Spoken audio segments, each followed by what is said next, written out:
Bienvenue sur Africa 24 dans cette nouvelle édition du QG Week-end. Voici les titres. Sommet sur la sécurité au Nigeria ce samedi à Paris. 5 chefs d'État africains participeront à cet événement organisé pour contrer l'ascension des activités des groupuscules armés. Et puis, autre sommet cette fois au Congo. Le continent souhaite intégrer le Conseil de paix et de sécurité de l'ONU. Il s'agit là de mener une réflexion sur une position commune avant l'échéance de 2015. Et enfin, la Banque de développement des États d'Afrique centrale soutient le développement du secteur privé, une aide qui devra permettre de faciliter la circulation dans la sous-région d'Afrique centrale. Sommet extraordinaire sur la sécurité au Nigeria. Les présidents du Nigeria, du Niger, du Cameroun, du Tchad et du Bénin sont à Paris ce samedi. Objectif, établir une stratégie régionale commune pour lutter face aux groupes islamistes Boko Haram, très actifs au Nigeria. Pour rappel, le mouvement détient toujours plus de 200 lycéennes enlevées le 14 avril dernier.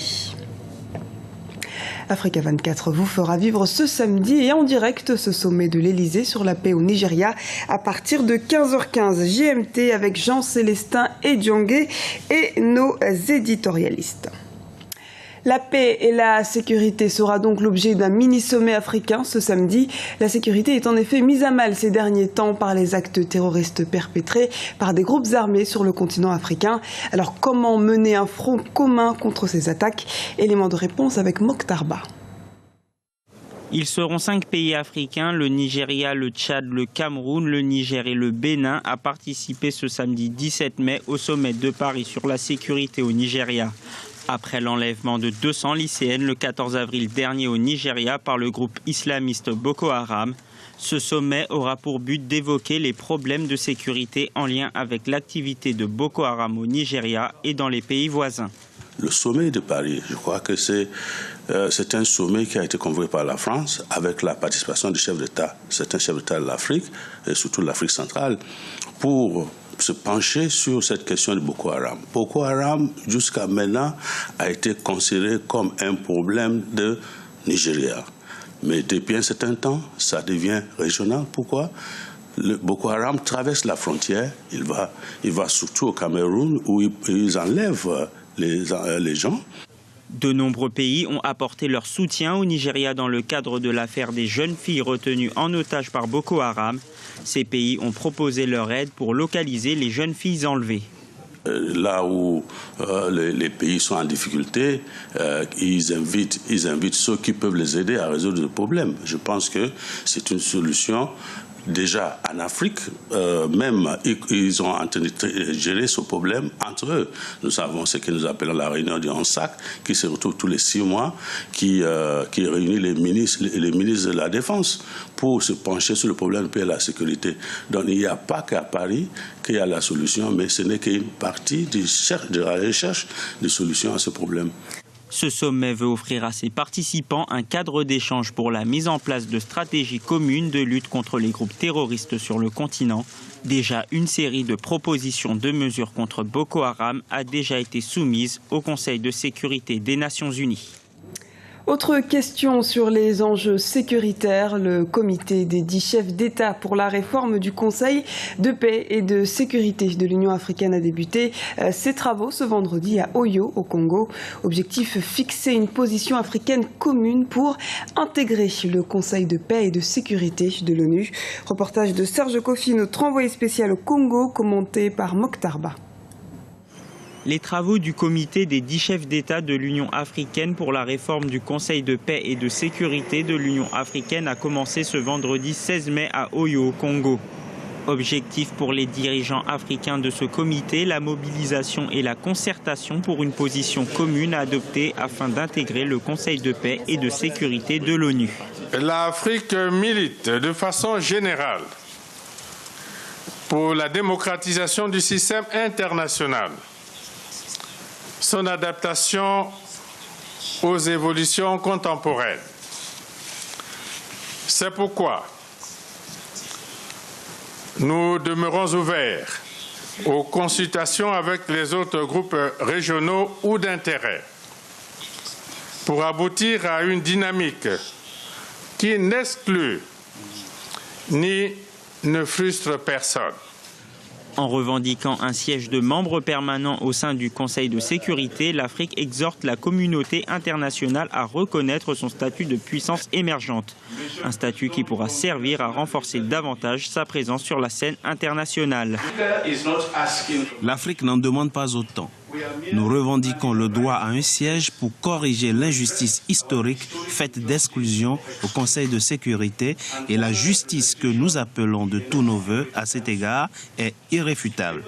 Nous demandons un droit qui a été acquis à travers nos efforts concertés et délibérés de projection vers la prise de responsabilité de faire face aux défis que posent la paix et la sécurité sur le continent africain.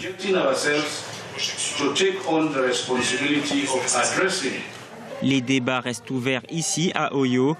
Un siège ou deux au Conseil de sécurité de l'ONU avec droit de veto. Oui, aspiration légitime, répondent certains.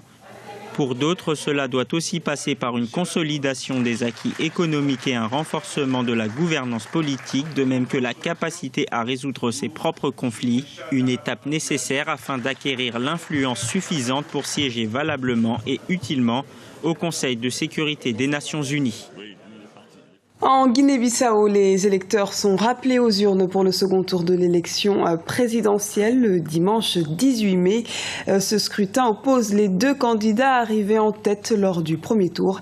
Il s'agit de José Mario Vaz, candidat du Parti africain pour l'indépendance de la Guinée et du Cap-Vert, et Nuno Gomes Nabiam, candidat indépendant mais appuyé tout de même par le Parti de la rénovation sociale et une vingtaine de formations politiques. Dans l'actualité également, révision du protocole sur la libre circulation de la CEDEAO. Il est notamment question de retirer l'exigence d'un titre de séjour. Selon l'actuel protocole en vigueur depuis 35 ans, le droit de résidence et d'établissement donne uniquement aux citoyens de la communauté le droit de se rendre dans les pays de la région pour une période de 90 jours sans visa.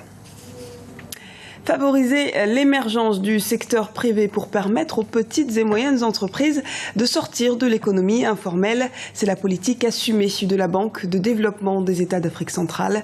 Le 15 mai 2014, l'institution sous-régionale a pris cet engagement lors de la première séance de son conseil d'administration.